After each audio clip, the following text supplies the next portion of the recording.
Colin, thanks so much for agreeing to hang out with the folks here in the Carolinas for a little bit. Absolutely. I had some free time in my schedule. So what the hell?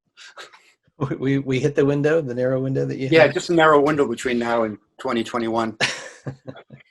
Have you been to the Carolinas before? Yes. Okay. Oh, good. Yes. No, I'm trying to think. We have done show. I think Brad Sherwood and I have done shows down there for sure. Oh, super. Yeah. Good. Well, I know you go down to Dad's Garage in Georgia all the time, but we'd like to make the case that Charlotte is a better stopover. So, All right. well, over the next hour, that's our goal, is to convince you of that fact. Can you tell us just a little bit about kind of what you've been doing to fill your time to stay safe and stay sane? Yeah. It was not to try to put a positive spin on a pandemic, but before everything got really bad, I was doing like 2 different tours and shooting a movie in Utah. So when we were first sort of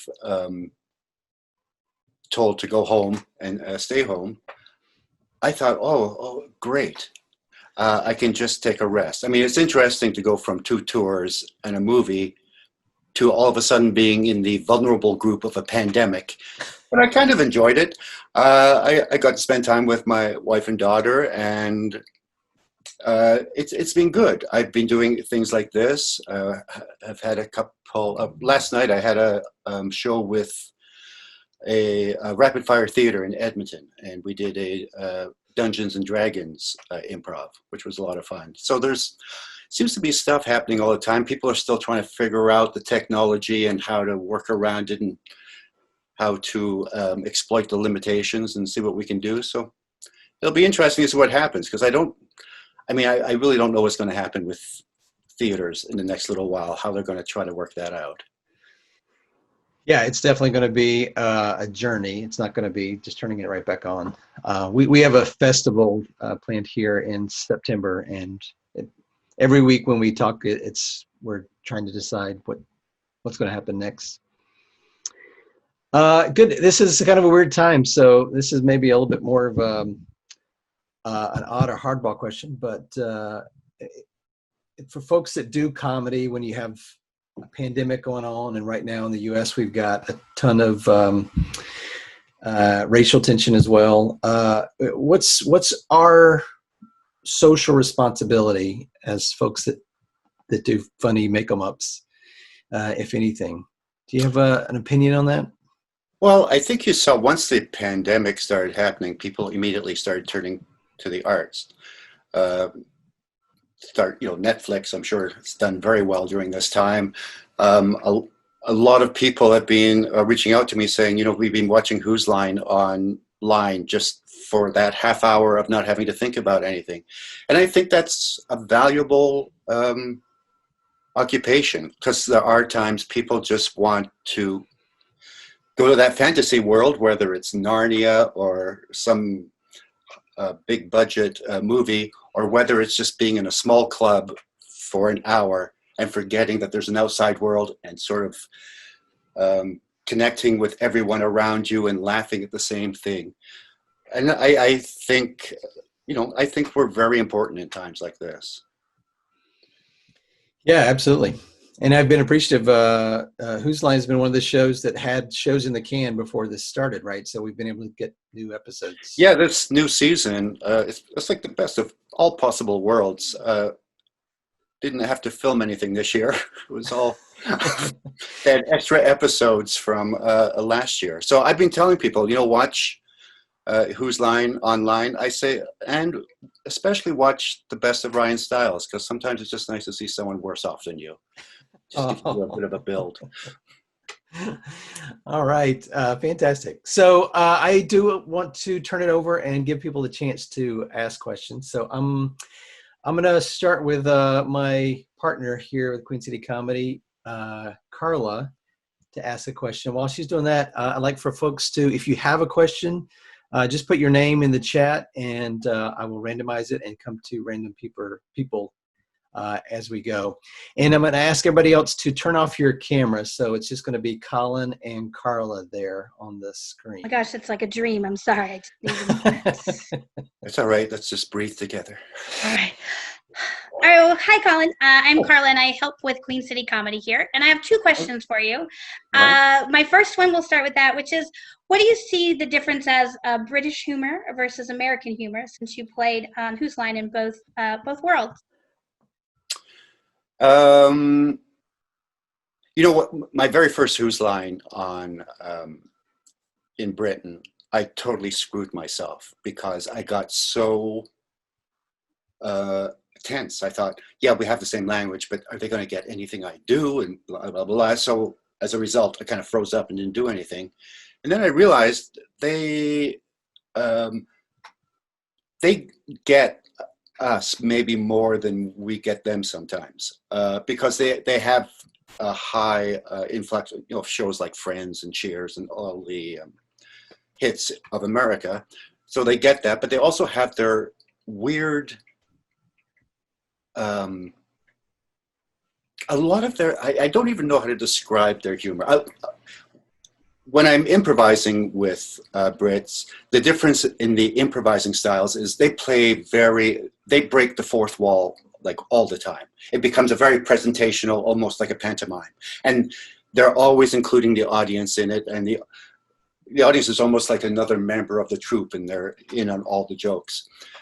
Whereas we sometimes, well, most times I would say in North America, we tend to be pure and try to stay in the moment.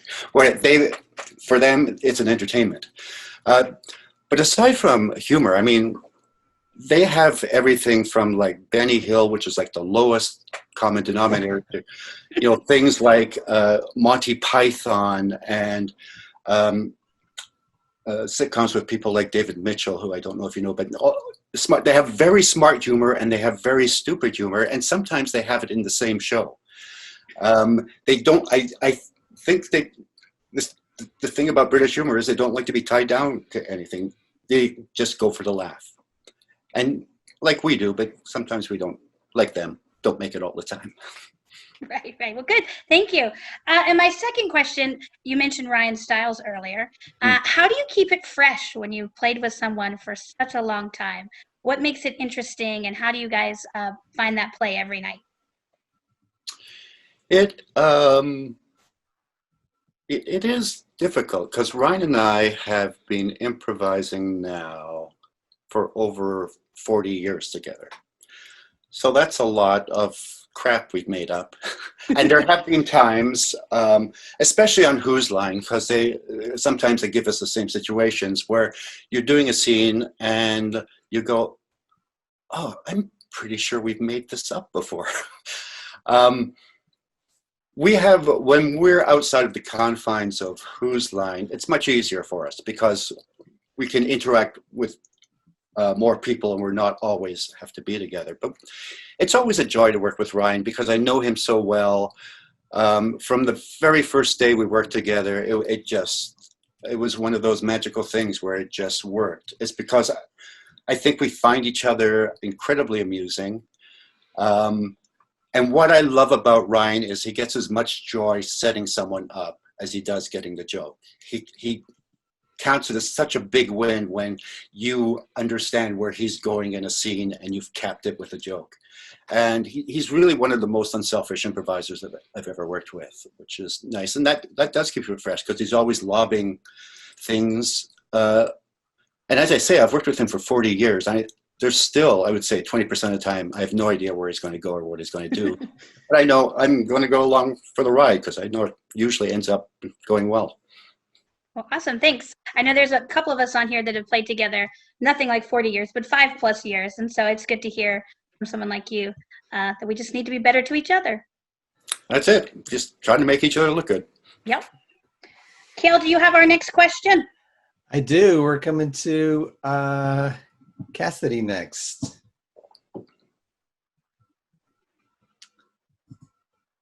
Come on, Newton Cassidy now. There you go. Sorry, the spacebar trick wasn't working for me. Hi, It's a Colin. trick. Hi, Cassidy. So my question for you is topical and related to the world that we're living in right now. So yeah, fun, right?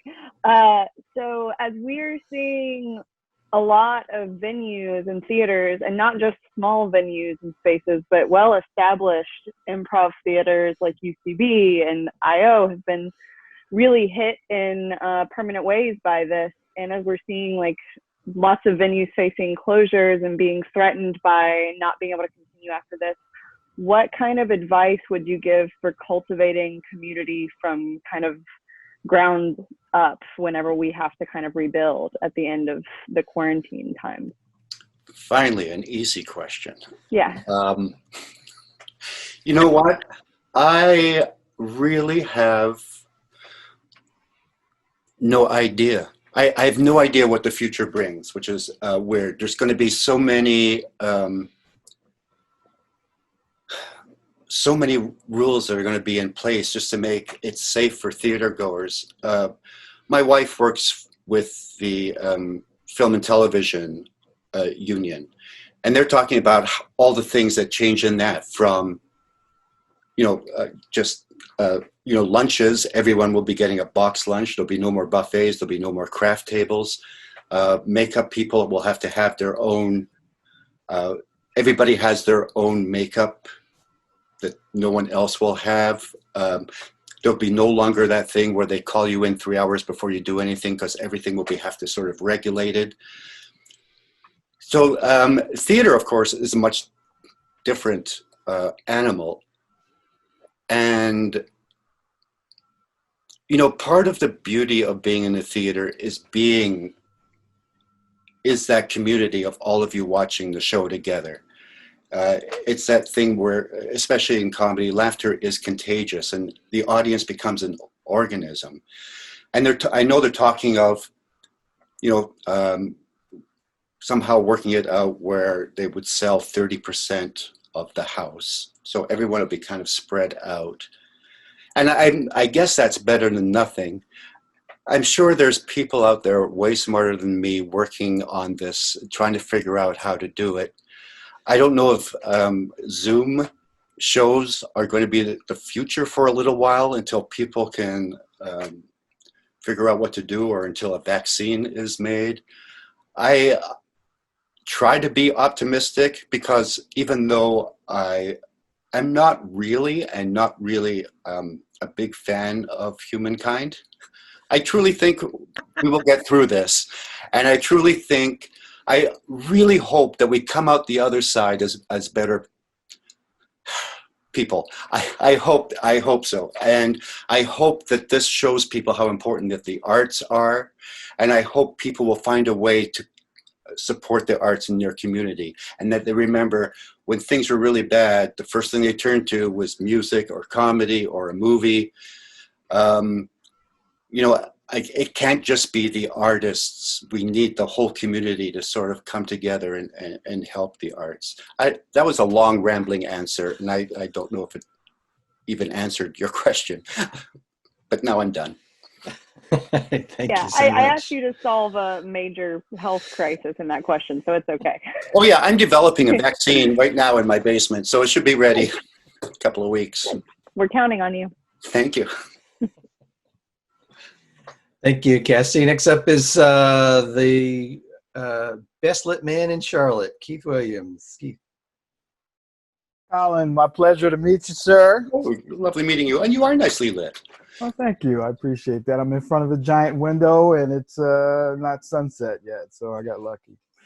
I want to, first of all, again, I'm Keith Williams. I'm with Better With Improv. I work with Kel and Carla in Queen City. I don't do a lot of help like Carla does. I just kind of show up, but I'm here. And I wanted to ask you a couple things. First of all, Improvaganza, the Vegas stuff that you guys did, to me, that was, it felt like you got out of the box of TV and got a chance to really go. So those are my favorites, is that when I see you guys working there. So my question really is, I think you've been pretty lucky to work with some of the most talented guys I've ever seen. So, all right. So are you making them look good, or? Sure, let's say that. I mean, we were very fortunate in that it was a really good group. The American cast was really good. The British cast also was excellent. We've been very fortunate in that the producer, who is an incredible control freak, which is the worst person in the world to have in charge of an improv show. Mm. But what he did was he somehow made it work when no one else could, and he's really good at finding talent. So, people like, Greg and Wayne, of course, is amazing, and, Chip Eston. And I think part of the success of the show was, everyone is talented and everybody has their strengths, but as a group, we really worked well together, and everybody really enjoys each other, and we really have a good time working together. And I think that sort of comes out. So I like to think, I make Wayne better.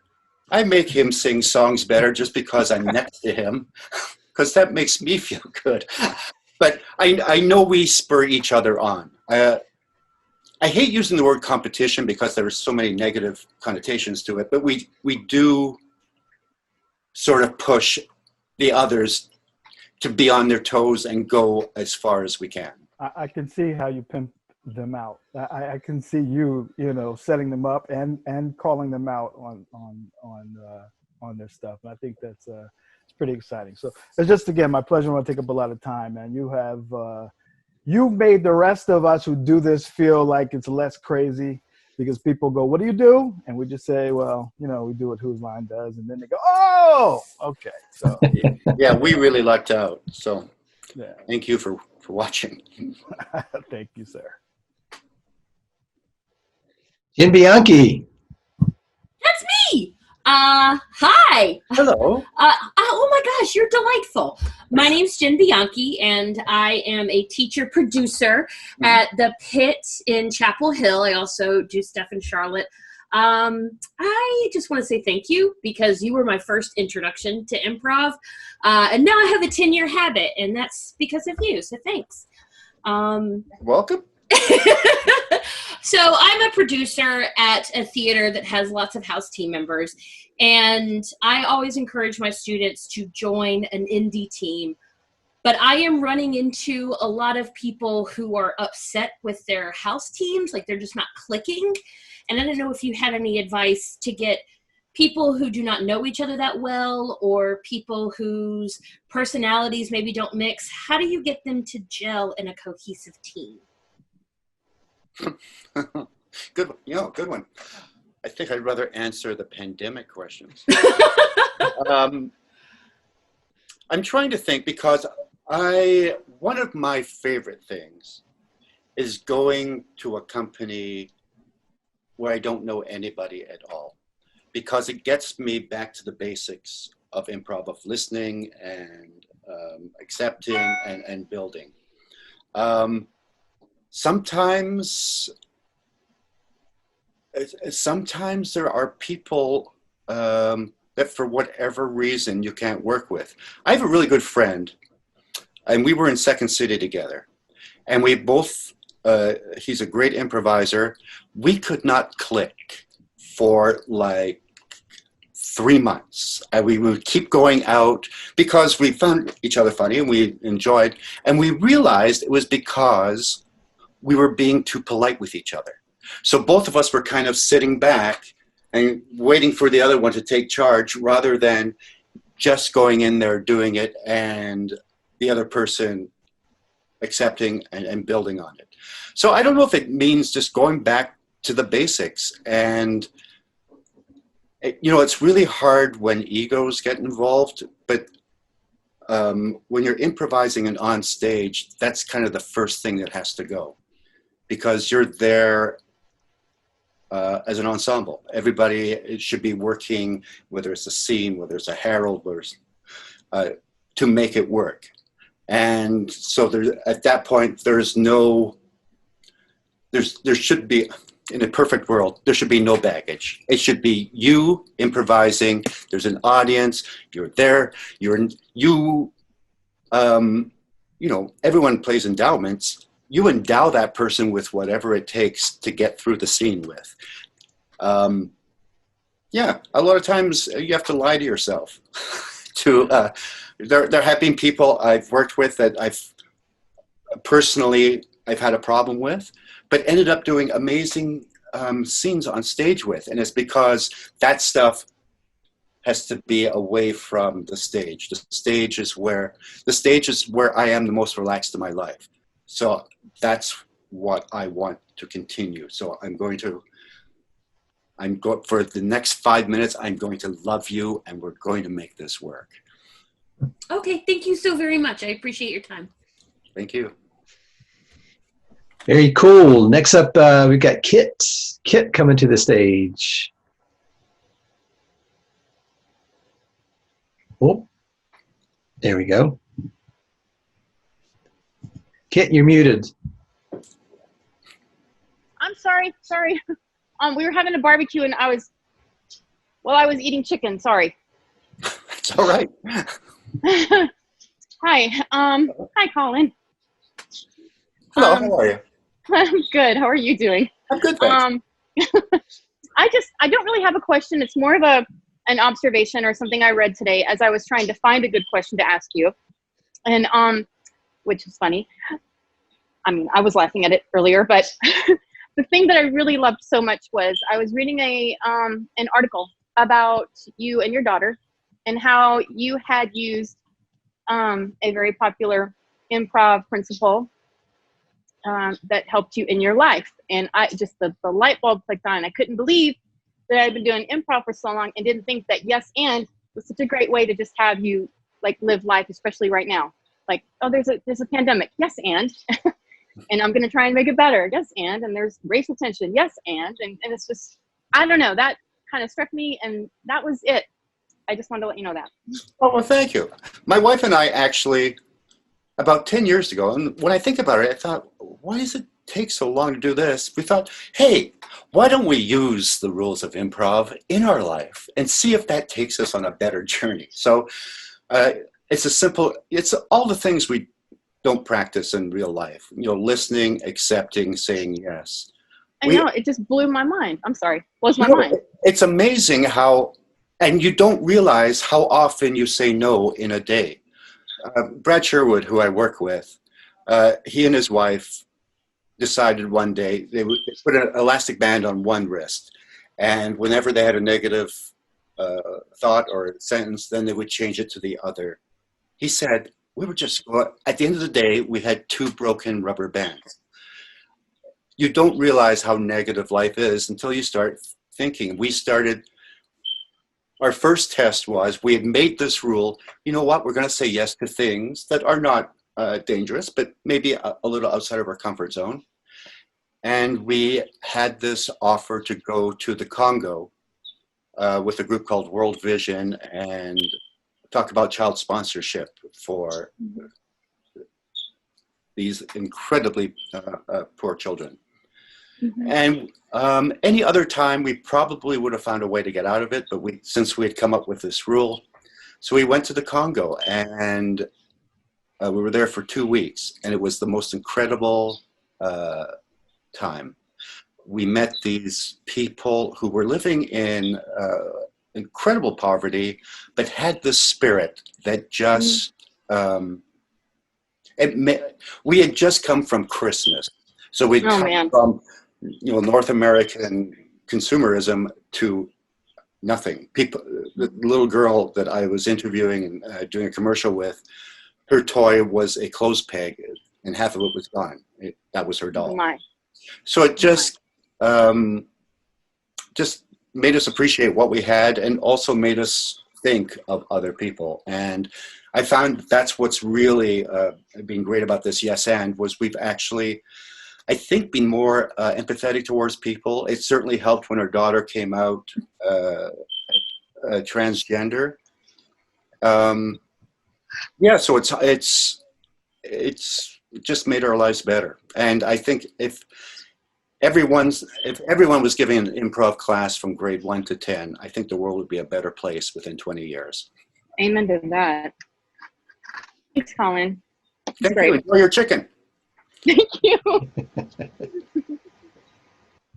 Blake, Hi, Colin. Blake Edwards. I'm Blake. It's nice to meet you, Colin. Thanks for Hi, being Blake. here. Thanks for having me. And thanks for all the joy that you've given me personally through your improv, and also everybody that's here and millions of other people. It's really, you have such a gift, and thanks for sharing it with the world. Oh, thank you. Absolutely. It's always been for you, Blake. Well, I'm here to receive, hands open. Thank you. Thank you. Something that I love to hear from teachers, and it's what's one of the greatest tools in your tool belt when you feel stuck in a scene, or when you feel that the scene is stuck, or if you're in your head? It's one of the greatest tools in your tool belt that you use for yourself to get out of that. Gee, I wish I knew.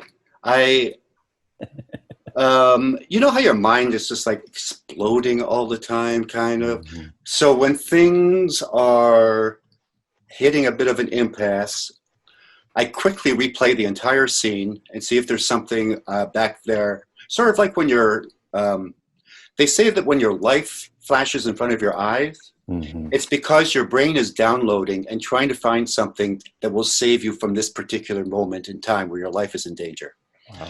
So that happens to me when I'm in a scene that's dying. The scene goes back and I'm trying to find something that maybe to grab onto. If I can't find anything, then I'll start something new. Sometimes just I go over and pour a cup of coffee. Mm. That gives me a little time to think.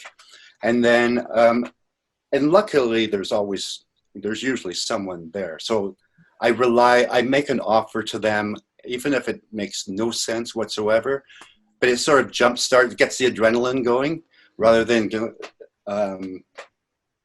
sitting back. I tend to go more forward, and it may kill the scene faster, but if it does, then it kills the scene. You're on to the next thing. Why make the horse suffer?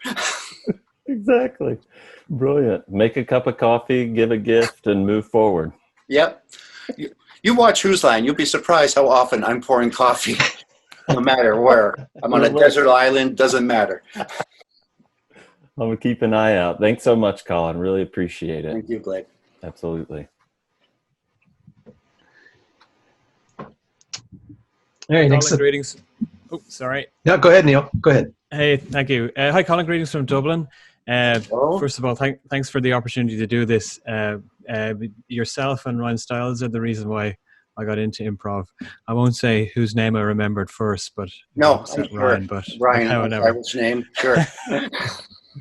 I wanted to ask you, Colin, if you were appointed CEO of the improv world tomorrow, what would you do over the next couple of years? What changes would you make in your interest, or in the interest of the improv community, would you make for a better improv world? And secondly, are you going to come back to Ireland anytime soon? Oh, I loved going over there. I just love the people. The country is beautiful. So, yeah, I've been over. The last time, I guess, was the Galway festival. But yeah, I'd love to go there. First of all, I'd be a horrible CEO.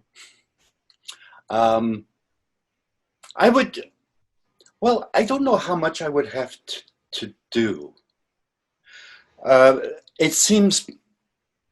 What I love about improv is it keeps growing. People keep coming up with different ways of exploiting it and finding different ways to do with it. I'm doing a show with a hypnotist where he hypnotizes the audience, and then I form an instant troupe with them and improvise an evening with them.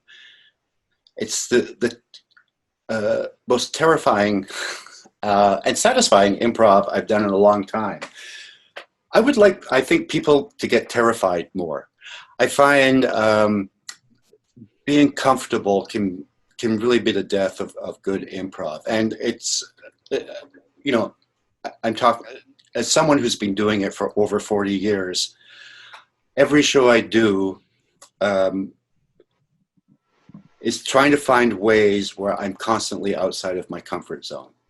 So I would put a company policy across the board. No one can ever be comfortable. You always have to be on edge and outside your comfort zone, because that's when the magic happens, when there's that survival kicks in and that panic, controlled panic. What else? I would, I find there's still, and although it's 1,000 times better from when I was a young improviser, there's still bits of, homophobia, still a lot of sexism. I say that, that's probably just a general. I've been very fortunate. A lot of the companies I've worked with, that has not been an issue, but I've seen it in other smaller companies. And as I say, it is getting better, but I would work on that. Actually, just, being accepting of everyone and giving everyone a chance. That's it. Awesome. Thanks, Colin. Appreciate it.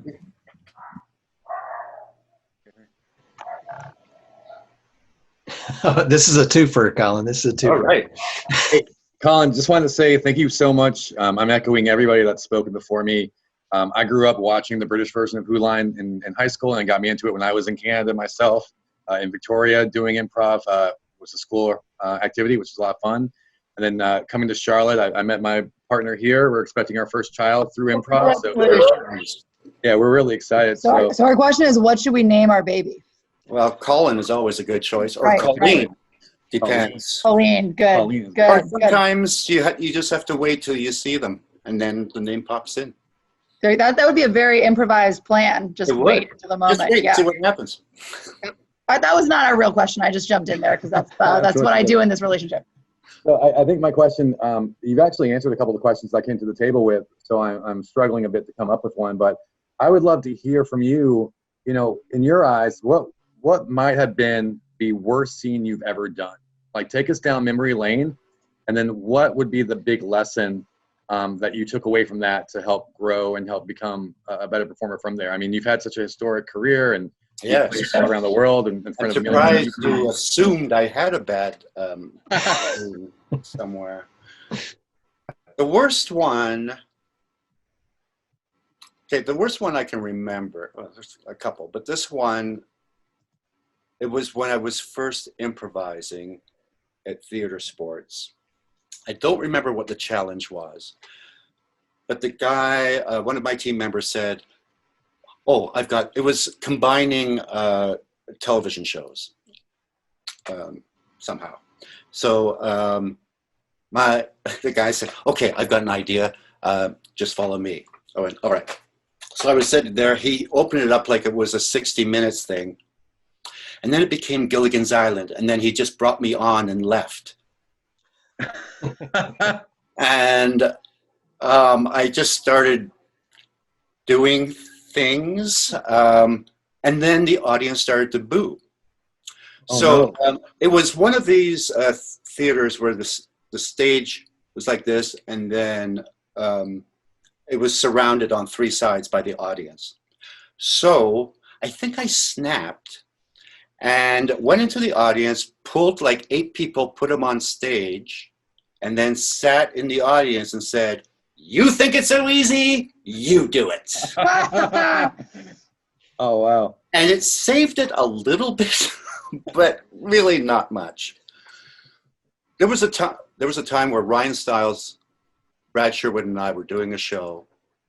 It went so bad. I can't remember any of the scenes at all, but it was horrible. And it was that thing where you think, oh, no, we're going to get it back. So we went another 20 minutes longer than we were supposed to. The show was over.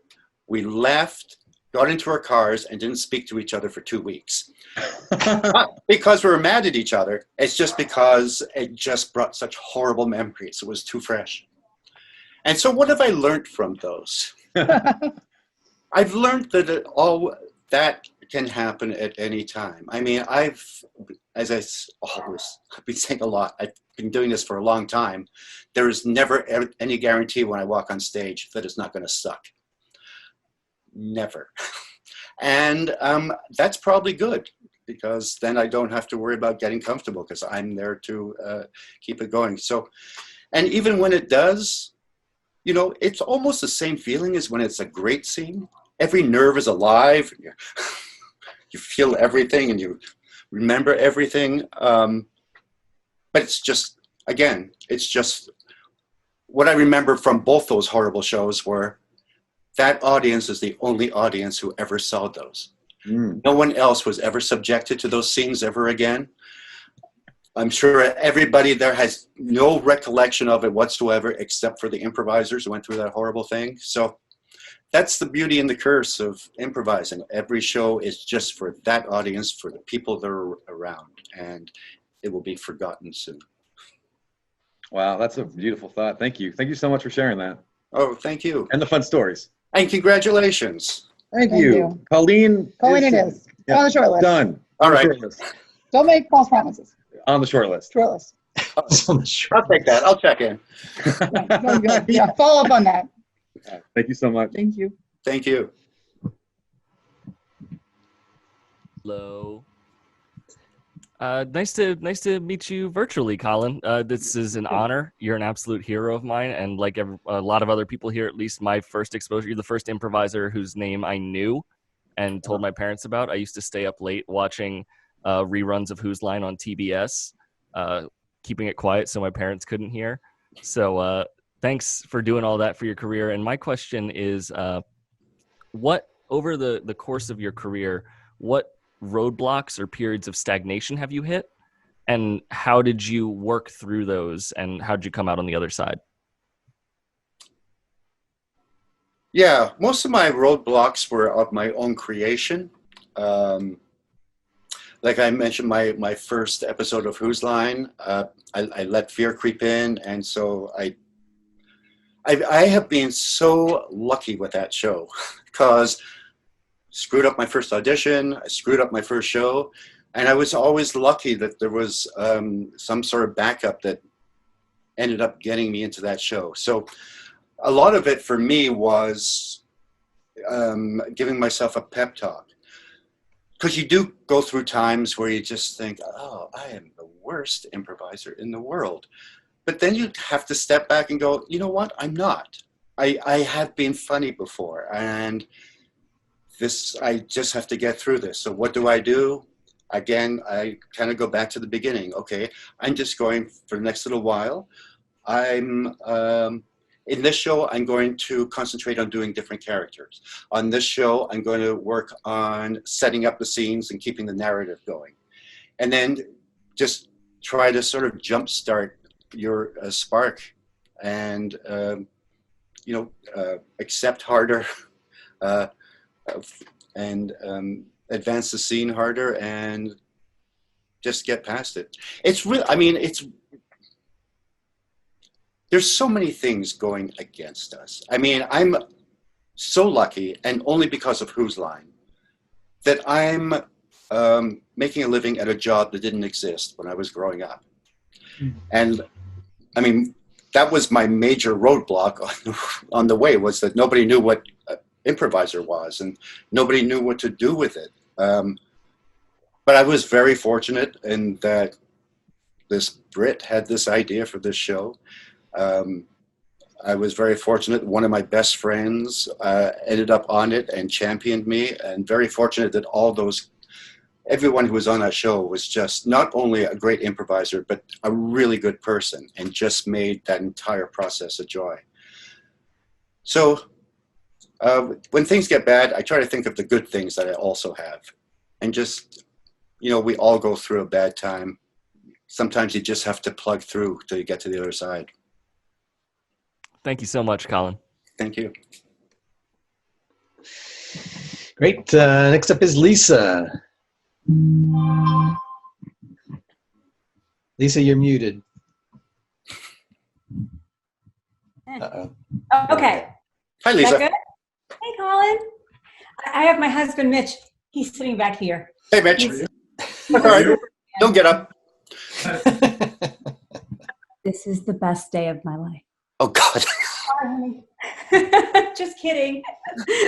Anyway, Colin, I'm Lisa Samuel. I'm part of the local improv community here in Charlotte. And thanks so much for doing this. This is just amazing.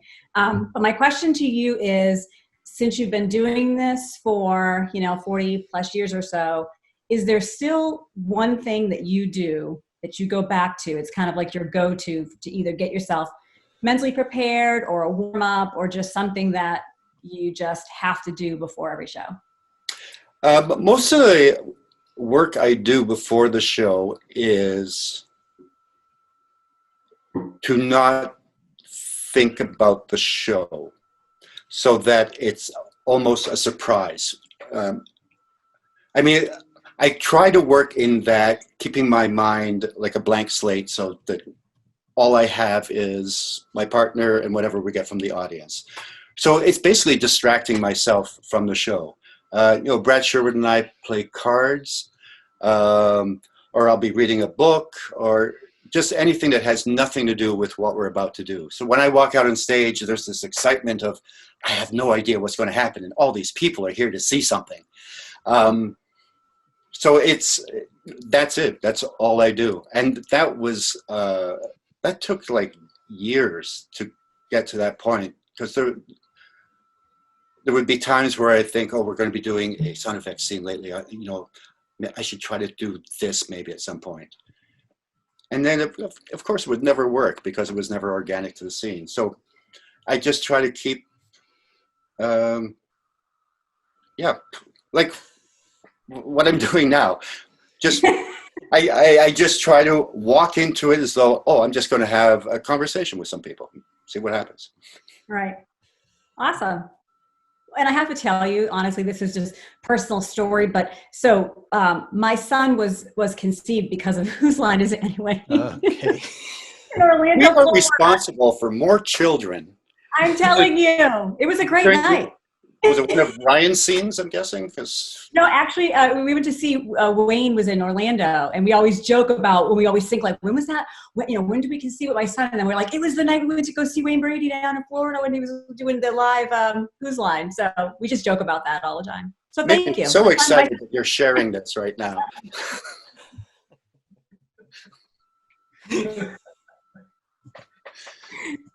All right, good luck. Maybe we'll try to do another show for you. Yeah, I don't need any more babies. That story made it worth it. My goodness.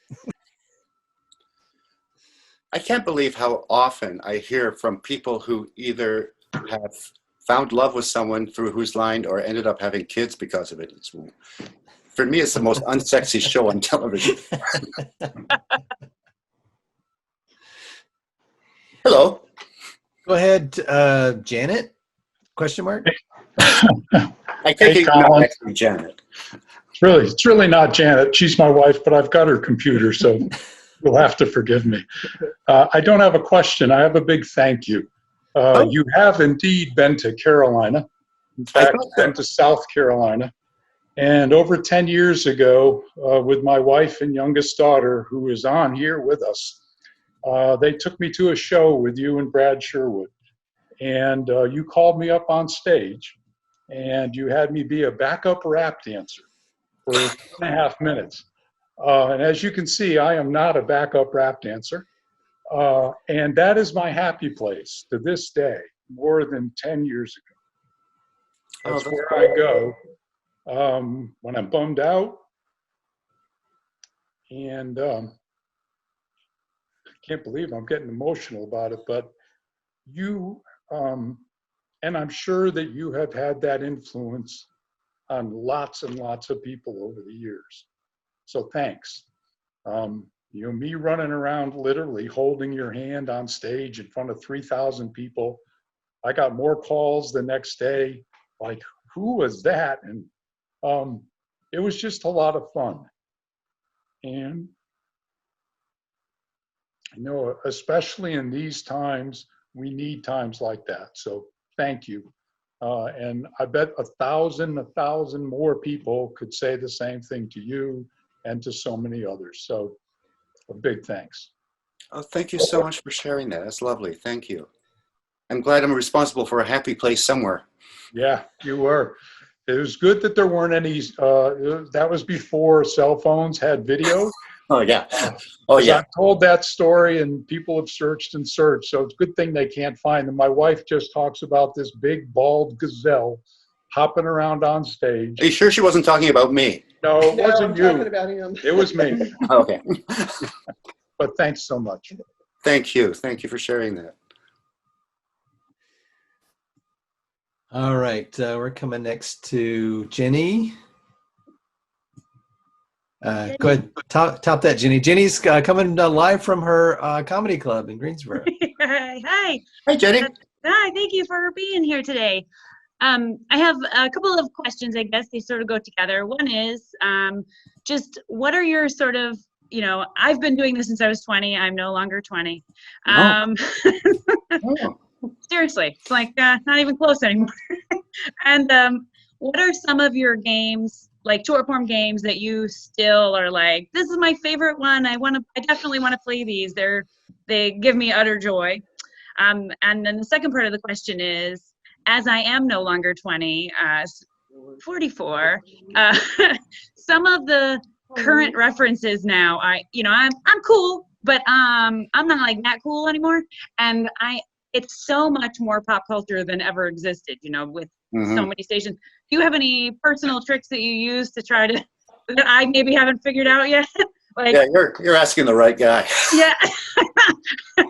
There have been times where I'm doing a show and I'll make a reference and go, I just made a reference that would be pre-World War II. Yeah, I do that. I'm getting so many laughs from 80-year-olds right now. These stupid kids.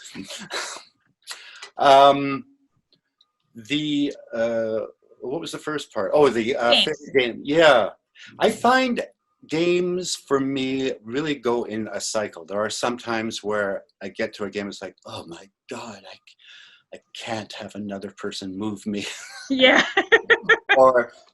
And then somehow you find some joy in it again. There's been one lately. It's the show I do with the hypnotist. And as many of you know, if you've watched Who's Line regularly, I guess music is not my friend. But I believe in challenging myself all the time. So one of the things that I do with this hypnotized person is we sing a duet together. And it is the most terrified I've ever been in improv, but I look forward to it every time we do it. It's so much fun. And, I don't know, because I've just met them and they're hypnotized. I have no idea where it's going to go. And we've had some amazing songs, and then some, because the hypnotist tells them you are the most amazing singer. Some of them aren't, which makes me feel better because neither am I. So I get to shine a little.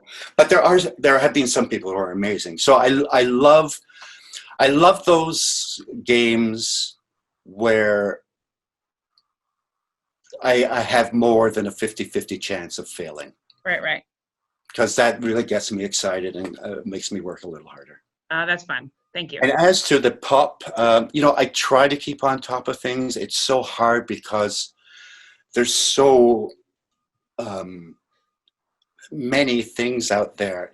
I just got the Real Housewives, and now it's, and there's like YouTube stars, and then there's, and I have a daughter, so I'm constantly using her as someone, what's happening with you people now? So yeah, I just try, but I try just for shock value, because if I come up with a pretty good reference, the audience is like really impressed. So I try to keep on top of it, but also there's going to be times where I'm going to make my references, and either I will call myself on it, or most certainly Brad will call me immediately on it. And that will help the scene in some little way. So you can only do so much. Right. Yeah. Thank you. Thank you. Yes, I'm here. What's going on? Oh, my light is Oh my God. Shoot. Sorry. That's all right. My light's probably going to fall, but that's okay. Sorry. I was trying to get good lighting. Okay. I'm going to move it. Sorry. Anyway, hi. Oh, that's embarrassing as hell. Anywho, here we go. Hi. Hi. Thank you for your patience. No problem. I'm a newbie to all of this. So Carla is my coach, teacher, and the first gal that went, she's fabulous. But so I have a question. What is your biggest pet peeve with a said scene partner? Because I come from an acting background, not an improv background. So acting, I could name a bunch, but improv, just curious. Yeah. I have trouble with people who aren't listening in the scene, where you're trying to converse with them, and it's almost like, you know how sometimes you have a conversation with someone and it looks like they're looking for someone better to talk to? All the time, yeah. Yeah, I have that. When you have that on when you're improvising with someone and there's no one else on stage except the two of you, that can be very irritating. Just people who don't listen. I was doing a scene with someone and we were on a life raft. We were in the middle of the ocean. We were shipwrecked. And someone entered. And I thought, they said, hey, what's going on? And it's like, well, you know, we're in the middle of the ocean. And Hey, Jesus? No, they just found a turban that they had wanted to put on. And as they were walking, someone backstage told me, as they were walking out, they said to someone, what's the scene about? Oh. That shouldn't happen. Also, yeah, and also some people who sometimes tend to showboat a little. You know, I mean, the thing I love most about improv is, you know, you're all working together. So you got to pick your moments and don't, you know, push to get your idea out there. And something, sometimes I find people forget about the importance of silence. You can get as many reactions not saying anything and advancing a scene by not saying anything rather than explaining everything you're going to do and what you're going to do. That has nothing to do with anything. I just threw that in there. But that's it. Basically listening and showboating. I find those people difficult. I usually end up shooting them. Yeah, okay, that makes sense. Just to go way back when you were doing the England bit, I lived there for 3 years, and yes, I agree 100%. The British comedy is very dry, if you will. Mm-hmm. And I'm married to somebody just like that, so I get it. But he's not British, but he's got very dry. But yes, it. When we first moved over there, I was like, what the hell was I thinking? I just couldn't communicate. It's a different, it's weird having a common language that you have trouble understanding. Right. Exactly. What's a boot? I don't know. Something you put on your foot. No, it's the back of your car. Anyway, thank you very much. Appreciate it. Thank you. Nice meeting you. Nice meeting you. Hi, Colin. Hello. I just wanted to, first off say that my parents' second date was to one of your shows in Toronto. So thank you for my existence, first of all. And then secondly, I just wanted to ask, as someone that we're all kind of stuck at home right now, how are you flexing your improv muscles and staying fresh even when we can't be practicing as much with other people in person? Yeah, I'd be fortunate. I've been able to do some Zoom shows. My wife is an improviser, so a lot of times we'll just start doing characters. Oh, this is way too much information. But anything that will keep, I do a lot of word games, like encrypted crosswords, just to keep my mind that way. Basically that. I'm finding creative ways of trying to get out of housework, which is difficult when there's nowhere you can go and you have to do housework. But I've created an amazing amount of physical disabilities that will stop me from doing various things. But she's catching on. Just anything that keeps your mind active and thinking helps. It keeps you sharp. I do recommend doing a lot of games because it does, whether it's video, whether it's crosswords, it does keep you sharp. And and do a lot of Zooms, have conversations, because that's you improvising. And, you know, use your friends to try to get some witticisms out there and keep yourself sharp. That's what friends are for. Use them. Right. Well, thank you so much. You totally answered my question, and I am going to download a crossword app right after this. Thank you. Download a crossword. Oh, you kids. Hello, Colin. Hello. Oh my God, you're like right next to me. I'm like, And yet I'm not. and then you're not. Do one thing for me. Just like, I consent for you to touch me. Just do that. Yep, gonna happen. High five. Oh.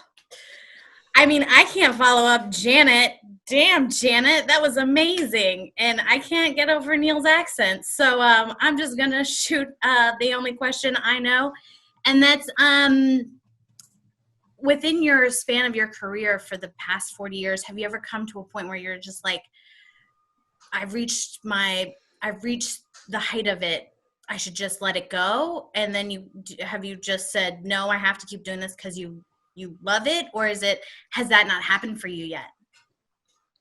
I have, for the first time ever, been thinking about that particular thing, because I love it. I love improvising. My dream is to do it and then actually just die on stage after a really good scene, and then everyone else has to deal with the body. But you know, there are, you know, I am getting older. I'm 62 now. I don't know how, here's my worry. My worry is getting to that point where you don't know where the end is and you miss that ending, like in a scene where you just go on a little too far. I've seen, you know, there have been comedians who I loved as a kid, and then you see them go to that point where, oh, they're still kind of playing to yesteryear rather than going forward. So that is something I've been thinking about a lot. It's like, at what point do I become irrelevant? At what will I be able, how fresh can I be at 62? You know, I mean, I've been very fortunate. We have young audiences, and basically it's because they've been watching our stuff online, shows from before they were born. And that makes you think. You go, okay, I've been improvising since 1980, in the last century. At some point, do I just, but I feel if I do that, then I would just die. I need that part of my life because I love it so much. I love working with the people I love with. I love performing. I love that feeling of when the lights go down and walking out on stage is like one of the best feelings. And I know I would miss that if I left. But I'm guessing the day will come when it happens. Hopefully not for a while. You really depressed me. No! I don't want you to quit. That wasn't my intention. I'm not like, get out of here. I'm hoping not, because I'm also trying to do a lot of different things so that, like last year I did Shakespeare. I was in a production of King Lear where I played the fool. I was too! We have so much in common. Too much in common. Too much. And then I'm doing some television and movie stuff. But yeah, improv will always be my first love. And I'm hoping to do it for as long as I can. And for as long as people still find me funny. And I guess that's when I'll know. The audience will tell me when I'm not being funny anymore. Well, I hope it goes on forever. You're amazing and wonderful. And thank you for being here and taking the time to talk to us. Thank you. Colin, you have time for one more? Sure. All right, then I'm going to give it to Ethan. Ethan, you're on mute. Hi, Colin. Hi, Ethan. Wow, it's actually amazing to talk to you. When I was 8, I was coincidentally in Canada with my family, like we were passing through, and we just happened upon Whose Line, and then that bonded us so much that started my love for improv. So I just like briefly had to say that. Every question I wanted to ask has been asked already. So the question I am going to ask you is, do you have one of your, in a number of bits that you do on Whose Line, you would have a very funny name like Frank full of French people, and then build up like this huge pun that everybody could see coming. And I'm just wondering if you have a favorite one of those, and how in the world do you come up with those? Yeah, I do have a favorite one, only because I was so impressed with myself. Because there were times. I mean, we always knew what the line or what games we were going to play. So I always knew I would have to have a pun for weird newscasters, and then sometimes, like throughout the day, I think of something. I go, "Oh, I'll use that." This particular show, I forgot we were doing it, and then it took me by surprise. So I was trying, first of all, to come up with a name, and then I had to come up with a story. And the one I came up with, this is not it exactly, but the punchline will probably be the same. It was a convicted hitman who was convicted of killing animals with small porcelain figures in a rice field. Police felt it was the first known case of a knick-knack paddywhack. Right. When I said that, I almost stood and applauded myself because I thought, wow, that was really good. Maybe I should just stop now because I will never get that good again. But yeah, that was the only time I thought, wow, that was a really good one. It absolutely came out of nowhere, and it worked. So it was a perfect storm of all those things. Yeah. I had one great pun in my improv career so far, and I've never hit that ever again. So thank you so much for doing this. Oh, thank you.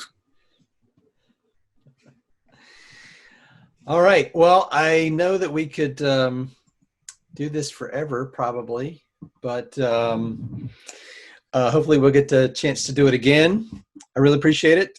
I also want to thank you. I picked this up. This was in a Walmart, and I remember when I saw it, I thought, this is an art form that we all love, and but we're constantly having to explain to people what it is that we do. Like, oh, you do like the stand up? Like, no. And I remember thinking, I can buy this in the Walmart. It's right next to like the Disney films. So Whose Line has done a huge amount to kind of make mainstream something that we all love. So thanks for your part in that. Everybody, turn your cameras back on. We'll close out with everybody on so we can see all the beautiful faces. Brandon was asleep, it looks like. And Colin, now you know that you're responsible for babies and marriages and dates. Who knew? Oof. I wonder if there are any divorces. Thank God I have tubes tied. I'm just saying. Nobody said anything about divorce, so I think you're clear. All right, good. Colin, you're responsible for 2 of my divorces, actually. Oh, well, all right, I'll take that. Colin, you're the reason I'm never getting married, if that helps. Wow. Oh my God. I guess because once you've seen the best, you can't have them. Right, who could Hey. Hey, Colin, I just want to say, hey, I'm 62 also. Oh, aren't we good? We're very good. Yeah. Yeah. Good to see you. Nice to see you. Perfect. Thank you. If you would like to have Colin come and join us here in North Carolina when things open back up, then give him a big round of applause. We'd love to have you here live when that becomes a possibility again. All right. Australia. And Australia. And Ireland. And Ireland. All right. All right. Thank you so much. We really appreciate you taking some Thank time you. to share your insight and wisdom with us. Lovely talking to you all. Thank you, Colin. Stay safe. Thank you so very much. Thank you. We love you. Bye. Kissy noises. Thank you so much. Thank you.